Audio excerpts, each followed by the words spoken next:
Okay, I'm getting the green light, so we're going to go ahead and get started. Welcome, everyone. I'm delighted to have all of you join us for our webinar this morning on charting the future of immersive technology and our focus on safety and youth in immersive spaces. My name is Stephanie Montgomery, and I'm Senior Vice President of Research and Best Practices here at the XR Association. Just a reminder, toward the end of our conversation today, we'll be taking questions from all of you. So please go ahead and type those questions into our chat box, and we'll do our best to address them. Some context, this webinar is the latest installment of our work around the responsible development of XR technology. And we published last year, the beginning of this year, a white paper called Charting the Future of Immersive Technology, Transforming Work, Education, Health, and Entertainment, which explores 9 different topics and defines a series of recommendations that XRA and other organizations can put into practice. Here at XRA, we see a future where immersive technology creates inclusive, welcoming, immersive spaces while enhancing the overall efficiency, utility, and experiences of navigating digital worlds. The future holds tremendous promise for XR applications for youth, in education, in healthcare, entertainment, and more. We acknowledge that before the industry can fully realize these promises, many questions around the impact and use of XR technology on youth remain to be discussed. So today, I'm pleased to have with me Truong, Chief Product Officer of EmergeNET, Dr. Todd Chang, the Vice Chair of our Education in the Department of Pediatrics at the Children's Hospital of Los Angeles, and Michael Preston, Executive Director of the Joan Ganz Cooney Center at Sesame Workshop. Please join me as we discuss the affordances and challenges that youth and immersive technology have. So if I can just take a minute to ask you all to introduce yourselves and talk a little bit about where you see the convergence of immersive technology and youth, that would be great. And I'm going to start with Michael. Thank you, Stephanie, and it's great to be here with all 3 of you. My name is Michael Preston. I lead the Joan Ganz Cooney Center. As Stephanie said, we're a nonprofit research and innovation lab inside Sesame Workshop, which is the nonprofit that makes Sesame Street and lots of other things. I think of us as bringing Sesame-inspired methods of child-centered innovation out into the wider tech and media industry so that we can help more organizations that make media for kids do better in lots of different ways. And we have been working with kids of all ages in our own practice, a lot of co-design, which is a tried and true participatory method of research where kids are partners in design with companies. And we believe that especially if you do this at the earliest possible stage, it can yield the biggest outcomes for impact, for engagement and fun, and for serving diverse kids everywhere, which I think are goals of any company. And I'm really excited to talk today about this sort of balance of safety and well-being that we think about a lot. Muted. Thanks, Michael. Let's go to you, Dr. Chang. Great.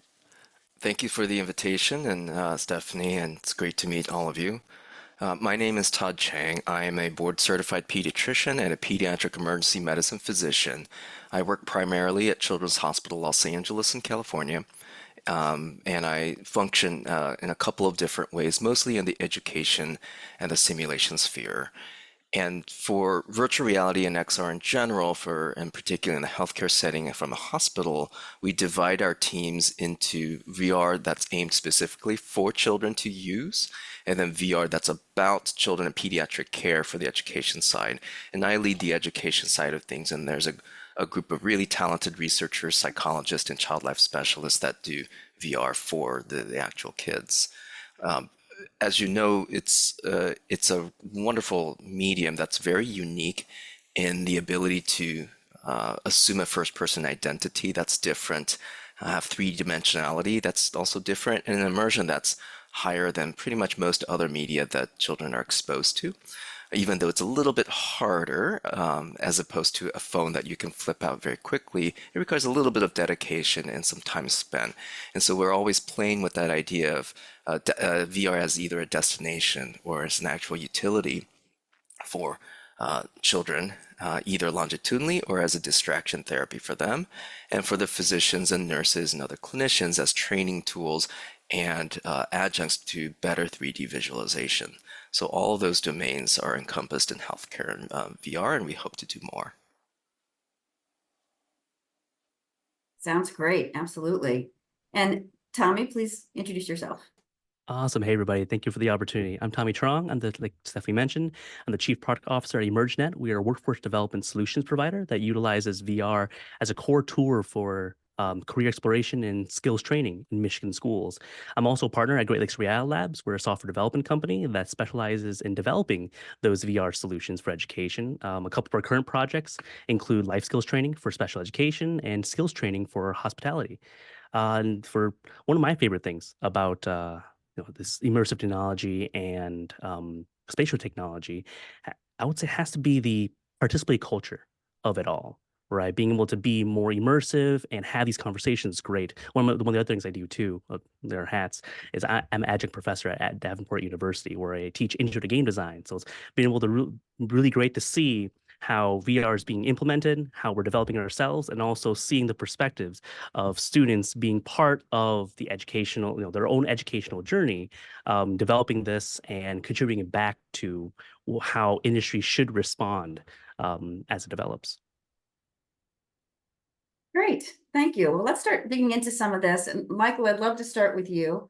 As you mentioned, the Joan Ganz Cooney Center has been studying education through play forever and has learned a lot about this space and working with kids. Would you share with us some of the foundational considerations that you've been exploring, thinking about that, bringing those into immersive technologies and use of entertainment as an education tool for children? Sure thing. Maybe I'll start by just our broad conception of kind of any interactive technology that kids might use, because as we all know, the technology world that our young people are in is ever expanding and changing. And so I feel like having some core principles for design should be extensible to anything that comes around that's new. The idea though that really drives us is designing a positive digital world for kids, that kids are living in a digital world, that is fairly seamless with the regular world. They just are getting the work of childhood done. It happens in lots of different spaces depending on their needs and interests. And so the challenge I've been putting out for our own work and for our partners is about how to kind of move through 3 levels: safe, inclusive, and thriving. We are very fixated currently as a society and as a culture on the safe level, which is obviously paramount. It is the first thing that designers have to consider, which is to ensure that children's best interests are honored. New and evolving legislation like COPPA and COSA, and even the age-appropriate design code as it arrives here on our shores in the United States has changed the conversation, even if sometimes the regulation the process is slow toward passing laws, and it doesn't always satisfy every stakeholder, but it is a form of progress that we really need. And the idea of thinking about children's best interests is really important. And so we have to ensure that data's privacy is attended to. Kids are safe and protected in digital spaces. And we know where their data are going and how they're being used. So that's safe level. At the second level, which we call inclusive, and this is something that I think comes up a lot in the XR conversations that we have, which is designers creating environments for wide accessibility. At the webinar that we hosted with you a couple of years ago that yielded the Swimming with Sharks, Walking on Mars report, we talked a lot about how designing to the edges and making sure that we were attending to the most diverse learners, for example, to serve populations that were too often not prioritized, such as kids with learning differences or from different backgrounds and communities. And this is not just responsible practice, it's also good business, because it means that your service, your product is going to reach and do a good job with the most people.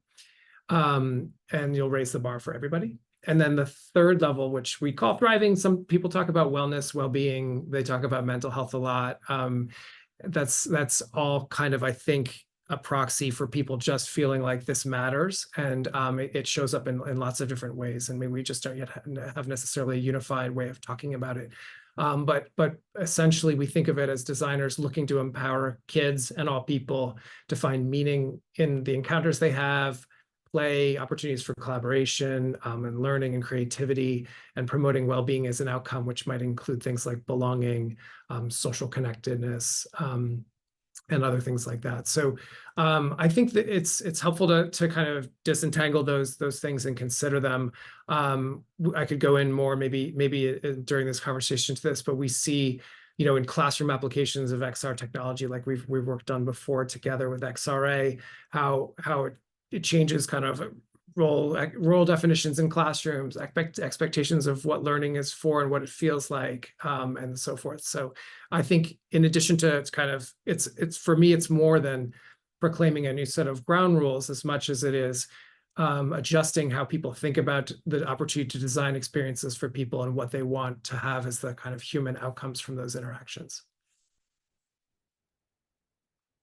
Yeah, thanks, Michael. That's really spot on. And I know that the thriving is super important when we think about it. I always love using that term because there's a lot of affordances coming out of our digital experiences and our digital natives that are, going off to college soon, that they just get so much more out of this technologies, immersive, and just their phones, et cetera, right? That are more social, they're more engaged. There are really a lot of positives there.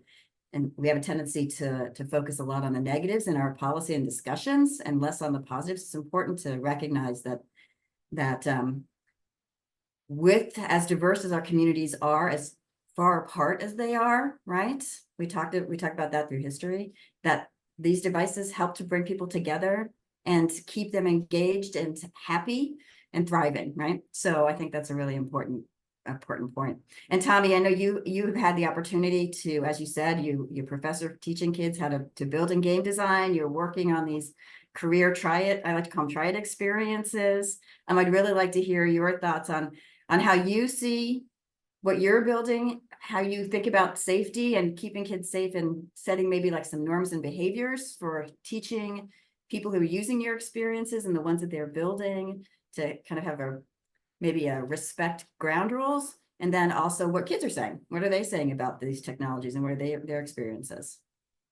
I would say overall they want to do more, but then we come into the wall of limitations of access to hardware and the software and the opportunities of being able to provide them the chances to interact with the hardware, the software, and contribute their ideas, right? Particularly with immersive technology, right? We've all come across it a lot where when people put on the headset for the first time, they're like, oh, I get it. It's like, I can see this. They move their head, they move their body, and they're in the experience, right? They understand what immersive means a little bit more at that point. And when my students had the opportunity to do that, oh, their ideas get flowing. Their creative juices just put out there, and there's no lack of input and feedback into where they would like to see the technology grow and how it would contribute back to how they will be developing, right? In of course, the educational trajectory and also the careers too.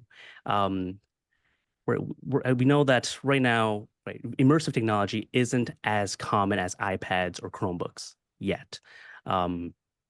So where some challenges, I would say, that we are facing that kind of lead into the limitations that students experience at the end is with like teachers, school administrators, IT, not having the opportunity to play around and understand how to support each other through this adoption. And as a developer, at Great Lakes Reality Labs, we've had to spend some extra time catching everybody up. Sometimes we do play dates where we bring the hardware out, let them play, let them see, get their hands on it.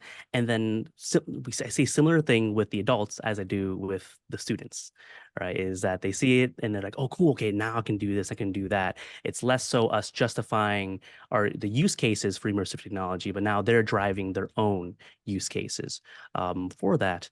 And right from there, once they are better acquainted with what's going on, then they contribute to like some of the bigger conversations around safety and privacy, right? And particularly for privacy, right? Once we get to the point where we can have those conversations, then we can better incorporate in the design process for these solutions what their standards are, what they would like to see, and have those conversations with the understanding with what privacy is, how it can look, and then actually incorporate those into the various solutions. And then once we have those conversations with the students, it's been interesting to hear their perspectives on privacy, right? where they're at right now is they're still learning to become better digital citizens. They understand it a bit more, but now with immersive technology, it takes that, makes it a bit more literal in some ways, rather than very abstract. Where they're in a immersive meeting room, they interact a bit more naturally. And once they see that, they're like, okay, well, if that's how I would like to. I would like my privacy to be in a physical space, but now these digital realms, how can I mirror those same expectations? And what can I expect more of these digital products? Yeah, I think that's really interesting from that perspective of it seems like a new place, but it might not be a new place if you're in a meeting in an immersive experience, right? So that's interesting that they're, as students, they're considering what that looks like, how they should behave, what would be different, what's different from being at home on a game versus collaborating to build something together in a group, right? Yeah. Dr. Chang, I wanted to pass it off to you, and then kind of a little bit riffing on that idea, you're talking about teaching med students, what it's like, if you could talk a little bit more about that, and then share with us kind of what the medical students, if you've gotten a feedback loop from educating them, what their experience has been like, and then why VR in particular, diving into the reasons why kind of Tommy was talking about going into using the immersive technology spaces to do these career trainings and buildings, right? Sure. Thanks, Stephanie. First of all, I actually find everyone else's, Michael's and Tommy's responses really fascinating. We have a lovely Venn diagram of our skill sets, but they're kind of far apart, even though they intersect. And so some of the things I get to talk about right now is going to intersect with both of your phenomenon and insights. So my primary experience has been using VR software of different types to train. We usually call it stress inoculation, train for low frequency, high stakes events. And in my field, it's going to be pediatric emergency medicine, but there are other fields that we also sponsor and support. So like the worst case scenario for a pediatric patient, say like cardiopulmonary arrest and asphyxiation, septic shock, some of the more things that we don't really talk about, but they unfortunately do happen. They're pretty rare, and it's imperative that the physicians and nurses know what to do, which the algorithms are not that difficult, quite honestly, but it's the coordination of 4 or 6 people that you've never seen before, worked together before, all of a sudden that you have to work really perfectly for 10, 15 minutes. Otherwise, the consequences is the ultimate consequence. And so we like using VR because it's actually a safe arena, a safe digital simulation arena that enables for good communication, depending on the software that you're using, even if you're in the same room or not in the same country, and being able to train on essentially a virtual patient that is a safe environment. You can make quote unquote mistakes there, and it's okay to talk about it, and it's okay to see the consequences. It's okay to redo. It's a nice way to hit the reset button. And the immersion aspect, which is different than, say, if you're playing it on a multiplayer video game on a screen, is that you actually get to feel the concerns and the stress of the situation, which is really what's the most difficult part, right? Pretty much all the physicians and nurses and medical students and nursing students, they know how to do a multiple choice test. If you ask what is the medication that's used, that's not difficult. But it's coming up with it in the scene when things are going a little bit haywire and trying to get to the medication on time. There's, family members that you have to tend to. There's the child you have to tend to. That's when the skills pop up. So what we like about VR is the level of different types of communication that you can do, both verbal and nonverbal, now that you can see each other in the virtual environment, that in a stressful situation, that we get to curate the level of stress so that you don't start very high, but you can ramp up as necessary so that they become used to it. What we know from our research is that as you become more experienced in general, doing the same stressful scenario, say resuscitation for CPR, elicits much lower stress hormone responses of cortisol. So measuring the cortisol levels of residents who just get out of medical school versus some of us old farts who've done it for 10, 20 years, our respectfully, older experienced practitioners have much lower cortisol levels produced during these situations. Even though we perform identically, we feel things differently. And I think that's actually important for how we use VR. The ability to do this during COVID, when the lockdowns happened, even though the hospitals were always open, of course, the medical schools and nursing schools shut down, which was a big problem. It's not a problem then, but we're seeing some of the ramifications now for those who can get good training, even with the simulation centers and schools closed down, were the ones that you see that, okay, they've already picked it up. It's as if it was before COVID. So it's been able to help play catch up in some ways for those particular med students, right, who didn't have that opportunity because COVID hit, right? Right. Yeah. And even nursing schools are incorporating simulation as a required component, especially when there's not enough patients to test on and run around, which I think is a good thing. Yeah, that is one of the nice things about immersive technology too. We talk about that the ability to then, if resources are scarce in the healthcare industry, or there are actually countries that don't allow you to access those kinds of resources, that they can then use immersive technology to basically have a virtual resource, right? And using it in situations where you cannot replicate or practice in real life, just like you're talking about, Dr. Chang, is really where immersive technology experiences and solutions kind of shine for the technology and use. But we really wanted to highlight the pediatric space because I think you can also talk to this, Dr. Chang, some about how the kids are, how you're using it in pediatrics, or how the hospital is using it in pediatrics, to help kids to have better outcomes in pediatrics. But there's some control I'm thinking that you have to do around what you shouldn't do in an immersive experience when you're trying to help a kid in a pediatric situation, right? So there's some things you have to pay attention to. Could you talk to that just a little bit from your other colleagues' side? Sure, yeah. So the two domains for patient-facing VR, and this applies to children as well as adults, but more focused with a lens on the children, is using VR is either the medium, like an entertainment medium, or a communication tool. And they can be blended in a way, but each one has potentially different regulatory and philosophical arguments. On the media side, we've had experience with ratings for movies, ratings for video games. We even have, explicit lyrics warnings for music. And so as a medium and the interactivity of the immersion medium for different software, we do have to watch out for what the kids do in terms of their maturity level and content that may be at the fringes of appropriateness of their age group and their maturity, whatever that may be. And it doesn't mean that it's inappropriate to use it. It just means that it needs to be used with caution. We need to know what's going on. Some examples would be an immersive horror VR versus a horror film that's 10 feet away on a TV that you can look away from, right? So it's a very different type of experience for the child. As far as the media side, every new form of communication brings incredible advantages and new ways to screw it up. So cyberbullying is different than regular bullying. It looks different, it functions differently, it uses the ability to do anonymity and distance to do bullying that wasn't possible in the 1970s when that was a phenomenon for us when we were a child, for example, or at least for me.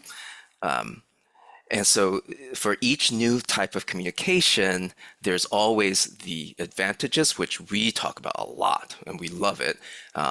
The kids can actually talk to each other in very different ways. They assume identities that they never thought possible, or aspirational identities, which we know actually helps them grow towards something.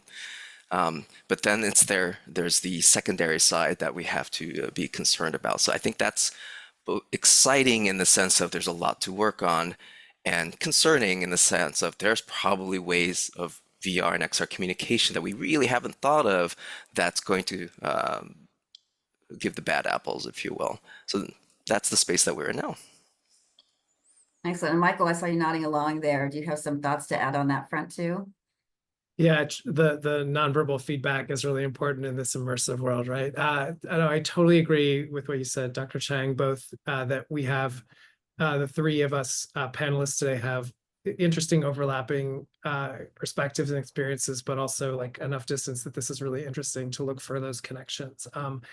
I was thinking about the educational applications of VR, of course, since that's our lane, but the opportunity to use immersive experiences to really hone kids' own sense of empathy and ability to engage in perspective taking through immersion that I just think is unparalleled in a very at a time of very heightened sensitivities and a lot of, I think, perceived division in society. It does seem like it would be very purposeful to use technology to try to help people develop more like when we talk about connectedness and social connection, often we're thinking, I think, in our minds of like messaging one another on platforms rather than actually putting ourselves in the shoes of someone who's very different from us or who has experience in their life that's quite different from ours, whether that's as a person who's differently abled from us or lives somewhere else or has or just had something happen to them that we need to understand.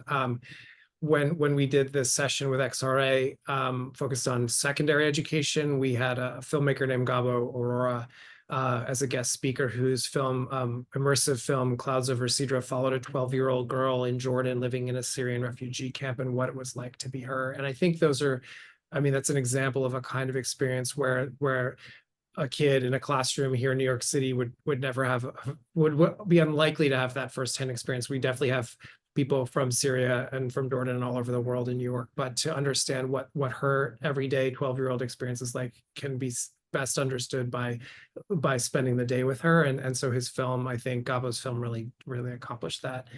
But on the other hand, then how do you know that a lot of what we wrestle with in education is to make assessment actually meaningful. We collect a lot of data in classrooms from the amount of data we collect from children in schools and out of schools is tremendous. It's not always purposeful or meaningful for the kid.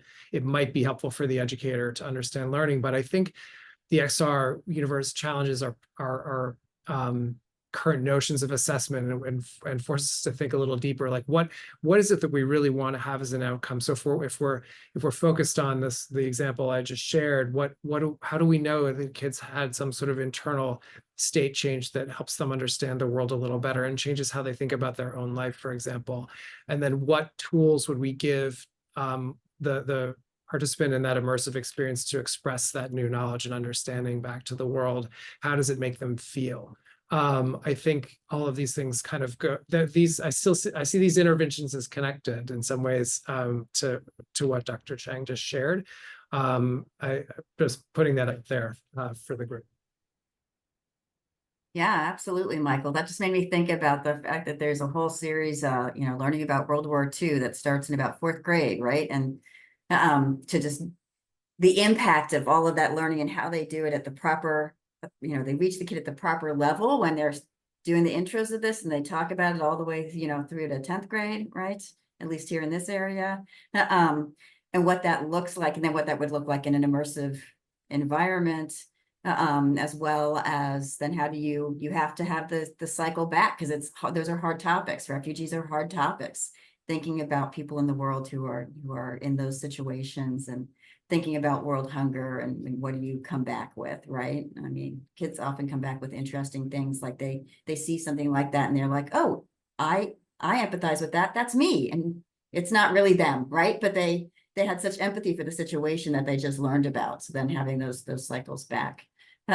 Tommy, have you experienced anything like this, or what have you noticed, and kind of how do your students, I can see they want to address maybe some of these topics, and how do you help them navigate the challenges of exploring those topics in a way that's actually healthy and has like feedback loops?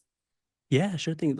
I would say where I've been seeing empathy pop up more with the students that I've been working with during the implementation of content for career exploration has been the whole concept of you try out somebody else's shoes, right, and see what it's like. And around careers, right, when you have, especially the shift in the world today from requiring let's call it shifting to more competency-based skills and careers, right? You practice, you do the work, get the portfolio, right? It's less dependent on like college degrees and whatnot, but being able to use VR as a way of exposing kids to more of these careers, right? We know that if we can show them the careers that they are interested in, they're like, oh, cool, that may reinforce their interest.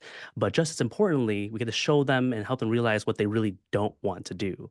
But even if they realize that that's a career they don't want to do, be able to get some of that first person experience in there helps. I've been seeing it helps build a bit more empathy for the people who do that work, and those opens opportunity for more conversation with the students on all these various careers, how they contribute to the larger infrastructure of our society, right? We need these people, and what does it mean to play that role, and what would happen if somebody does not play that role, right? When there's a gap in those careers, and we're seeing a lot of that now in trade skills, right? Mhm. So even if you have students who don't necessarily want to go into trade skills, but they understand it a bit more, then it's helping contribute to them being a better citizen overall, right? And in the work that potentially their parents do, or family members, or friends, and whatnot. There, yeah.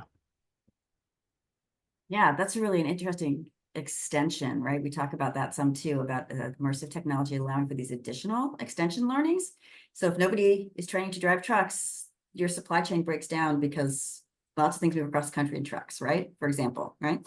So being able to think about that in the larger systems picture and then make some connections and having then maybe a little more respect for what's involved there, right?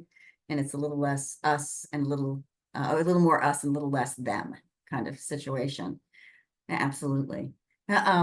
So yeah, so this has all been really interesting. What do we think about as we talk, because I know, Michael, you brought this up at the beginning with the regulation and governments wanting to make big moves to keep kids safe and also thriving, but recognizing, as we all do, that this is the next compute platform. It's spatial compute is coming. It's been around. The concept has been around for a long time.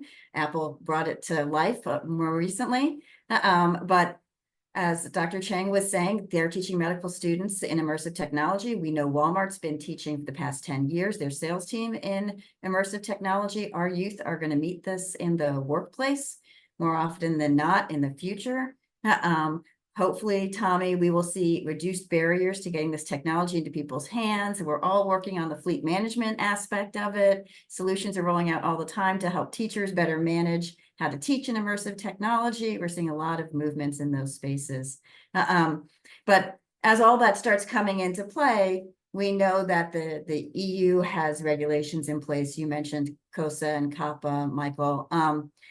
How do you guys see these bills impacting on the user side, right? Or on the teacher application side, what's coming down as far as, age identification and privacy requirements. So actually, I'm going to start with Dr. Chang. Have you seen any of impact yet on these on the pediatric side?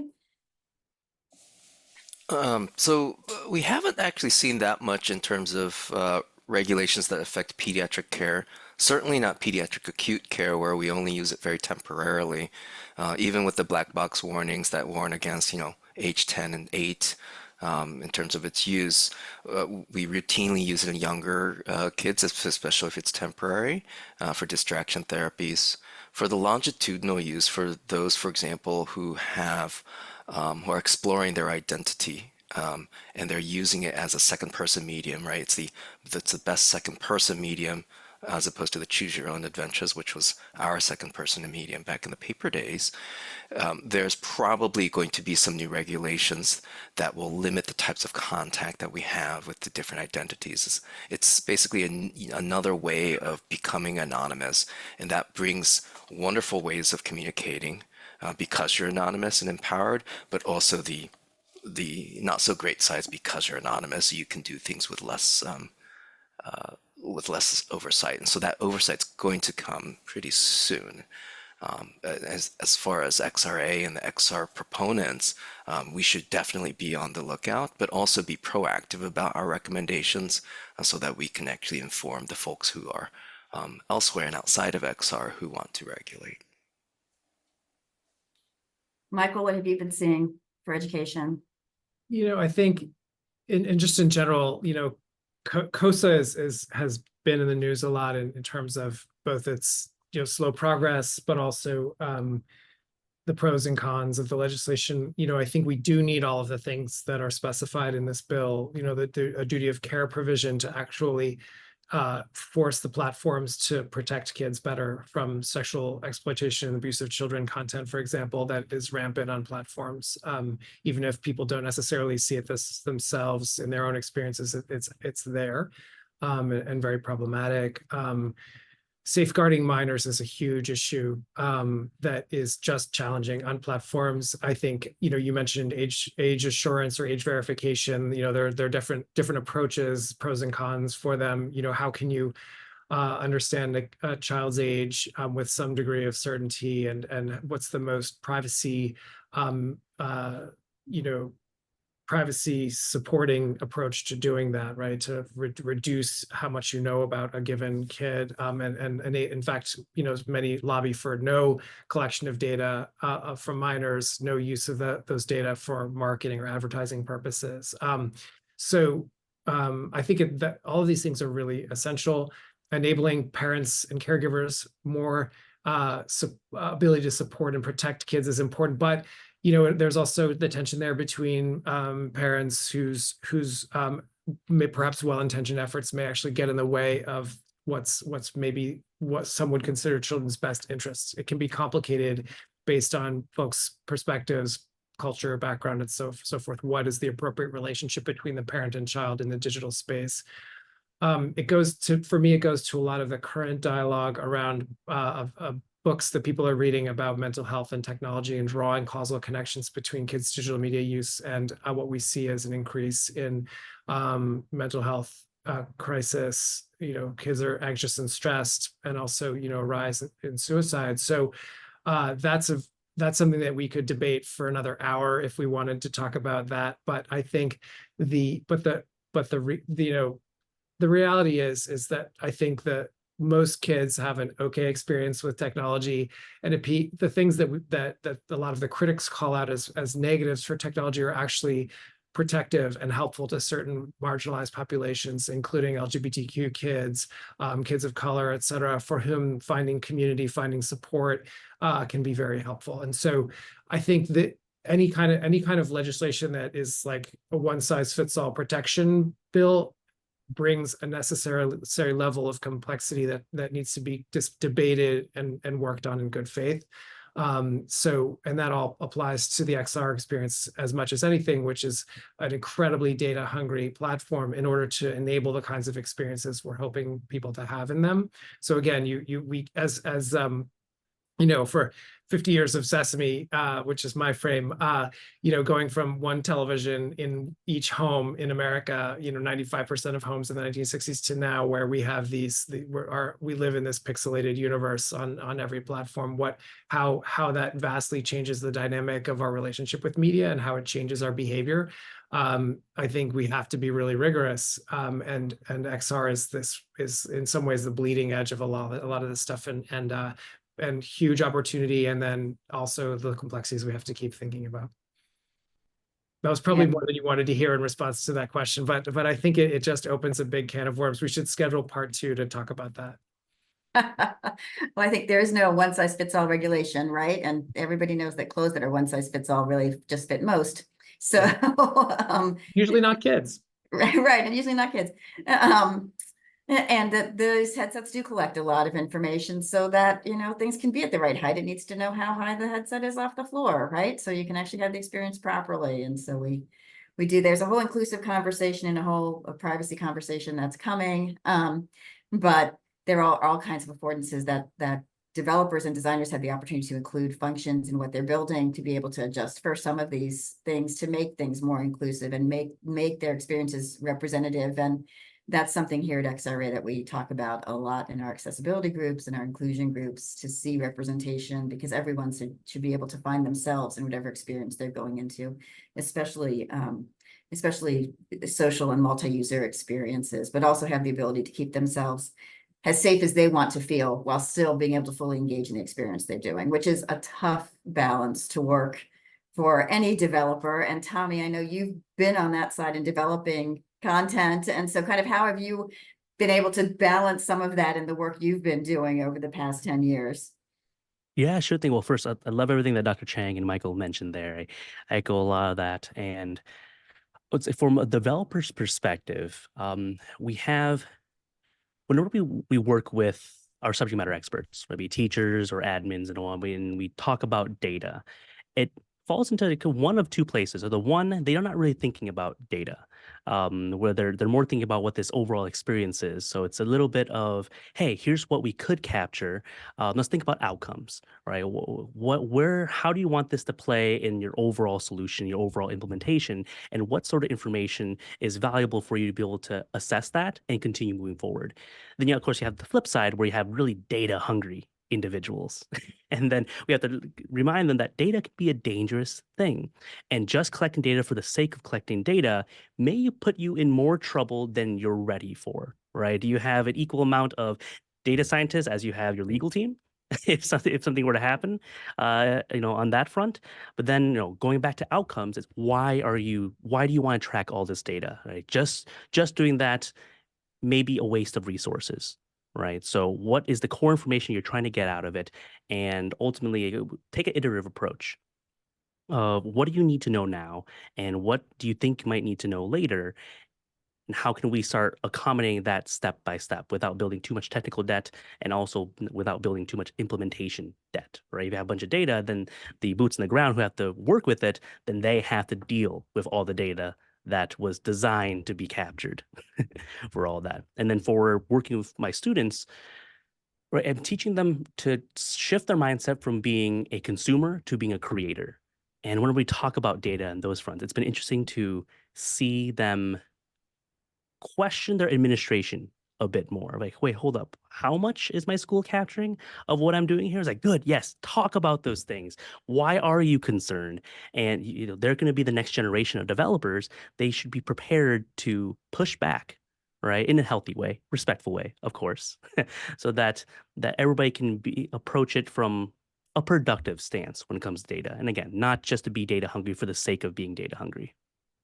Yeah, I think that's one of the core skills that we're teaching people right now is critical thinking, right? That's exactly what we were talking about. Think critically about why are they collecting it? What are they doing with it? Know what's going on as much as you can or need to. So yeah, that's a really important life skill. I did want to do a shout out to the audience. If you have any questions for our wonderful panelists, really anything, please feel free to type those questions in the chat, and we're happy to take them on.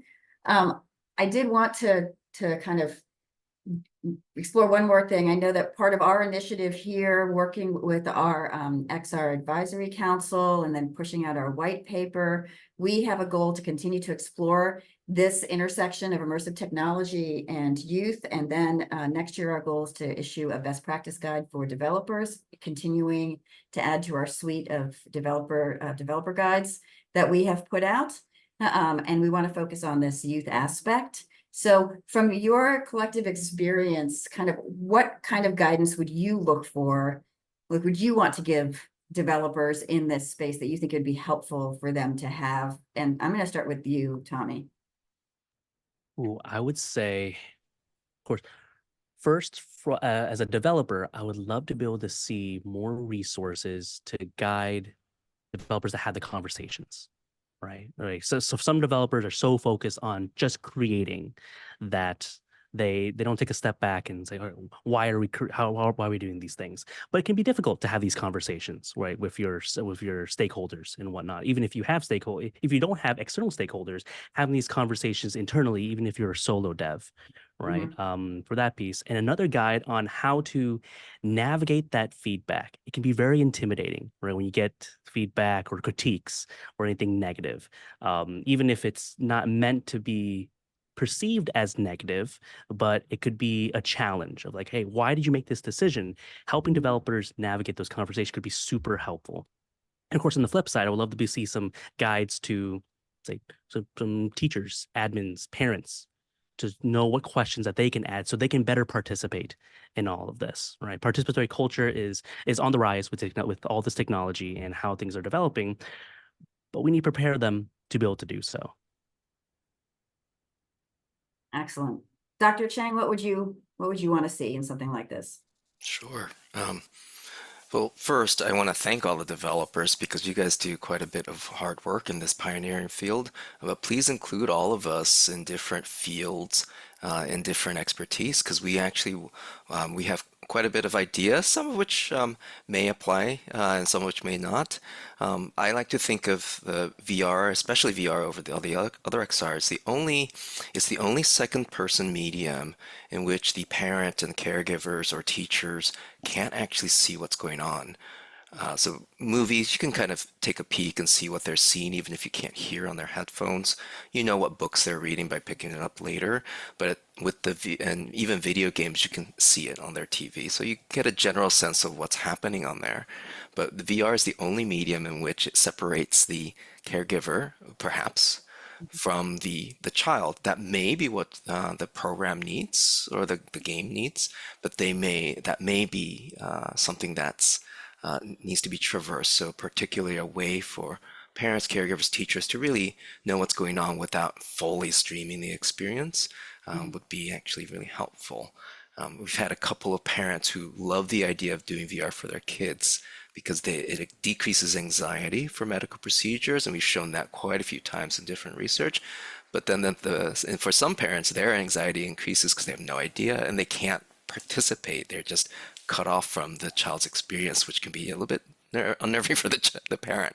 So know that that's going to happen with this unique medium that TV and movies did not have to go through.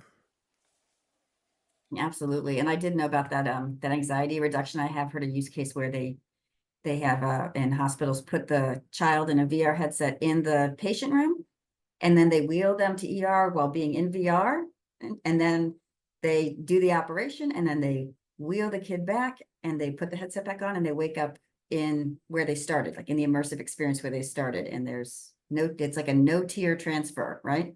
Which is just a really amazing application of the technology. But I can see Dr. Chang, where as the parent, there's so many unknowns you don't know because you're not in the operating room to begin with, right? And then you don't know what they saw. So that can be anxiety inducing. And it is something we talk about is the importance of casting and being able to cast so parents can see what teachers are doing and that kind of thing. Michael, what were your thoughts? What are your recommendations for a developer's guide? I think about building from what Dr. Chang just said. I think a lot of similarities. I think one is having all the key stakeholders to the table is really important and productive. That we think of technology as something that magically occurs, the development of technology in spaces where there's expertise for that. And we know that having a more participatory design approach will yield better work that will be more beneficial to all because of all the possibilities there. And in the sense of what we would call ed tech, I think a lot of what we do, particularly in schools, never mind at home, in schools is, airdropped into the classroom. Like, here's your stuff, and a lot of it is to date has been like business technology, like the Office suite becomes like the platform for learning for kids. Whereas the more transformative and paradigm shifting roles that technology can play are like XR experiences. If we have the imagination to change what we care about and what we think student experience is like, both the sort of ecological experience of being together with others in a classroom, but also how educators and students relate to one another, becoming more partners and co-learners, perhaps because the playing field might be more level and everybody's kind of figuring something new out together. And then I also mentioned earlier the required shift in assessment, like what do we really care about here? Like it's not memorizing facts or being able to sort of cogently explain what happened in a historical scenario or solve an equation necessarily. It might be perception shifts, ability to take new perspectives, to reflect on an immersive experience that is more putting themselves in the shoes of someone else. Or Tommy's career guidance examples from earlier, really experiencing what it's like a day in the life in a career, a role that you couldn't otherwise experience. Those kinds of things I think are just really exciting and interesting for us. So as long as we're able to kind of suspend our typical getting things done for the purpose of measurement or checking some boxes that are already in place, but what else can we accomplish if we think a little bit bigger in a more student-centered and a more educator-centered way? Yeah, those are all great guidance and ideas to include. I know we included some of that in our dev guide for educators, Michael. We definitely touch a lot on the assessment and thinking about the assessment and how you can use the immersive experience to do an assessment or using an immersive experience to do guided, right? So if you're doing kind of immersive practical applications of algebra in an immersive experience like Prisms does, then how can you guide to reinforce what the student knows and then help them to learn what they're not necessarily knowing? So that kind of thing, being able to I don't know, I like the choose your own adventure, but in the immersive experience space, right? So yeah, we've talked about that a little bit, and definitely having all stakeholders at the table. Everybody has a different lived experience, so we all know more about the importance of diversity in your build base. But thinking along those lines, and Tommy talking about the solo developer or the person who just has an amazing solution to a problem that they want to just go out there and be passionate about, right? Helping them to find a network to reach into. There are a lot of actually good networks out there too, but there need to be more, I'm sure. And then kind of figuring out student groups. There are some student groups out there in the XR space already, and there's educators in VR Discord and others, and there's a lot of developer Discords as well for developers to share these ideas back and forth, which is great. I think there needs to be some more effort there on that side, maybe to bring in these kids who are just building things, right? Especially in that Roblox platform. So there's just a few more minutes left in our chat here today. I'm still looking for questions in the chat, but I don't see any yet. So I think I will ask one final question, and so let's just see. I'm just trying to think. We've explored so much here today that's been so interesting.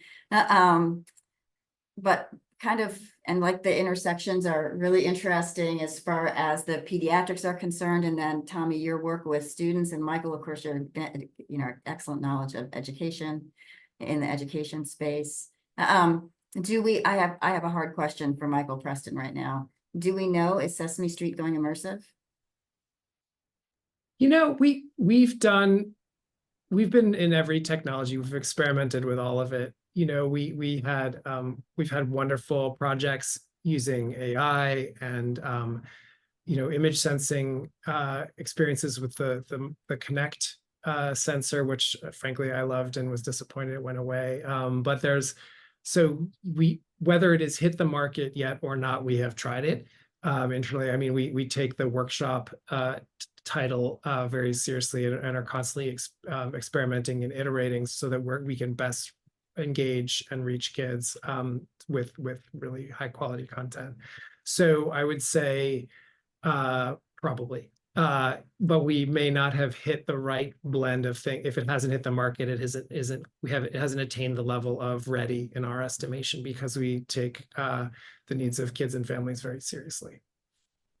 That's sort of a safe answer. Yeah, no, that's good. Well, I'm going to look forward to the news and pay attention to that to see when it does eventually come out as the Grover, the monster at the end of this book, immersive experience. That's what I'm looking for. And then maybe Dr. Chang will be able to use it in the pediatric department at LA Hospital. We work with CHLA. So there is really interesting work afoot there. Dr. Chang, I don't know if you are aware of with Kulkarni, but yep. Okay. Yeah. Well, and then of course I also have a plug for Tommy using Grover in one of his career work training. I'm sure that would be well received too.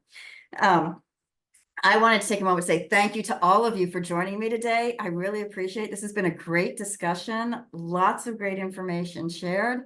We will continue to live at that Joan, Ganz, Cooney intersection of safe, inclusive, and thriving for our youth, and as we progress in the advancement of this XR technology, which will be part of all of our lives, I'm sure, in some way or fashion over the next decades. So thank you all again. Have a wonderful day. Thank you to our attendees for attending. We really appreciate your time today and hope you learned a lot.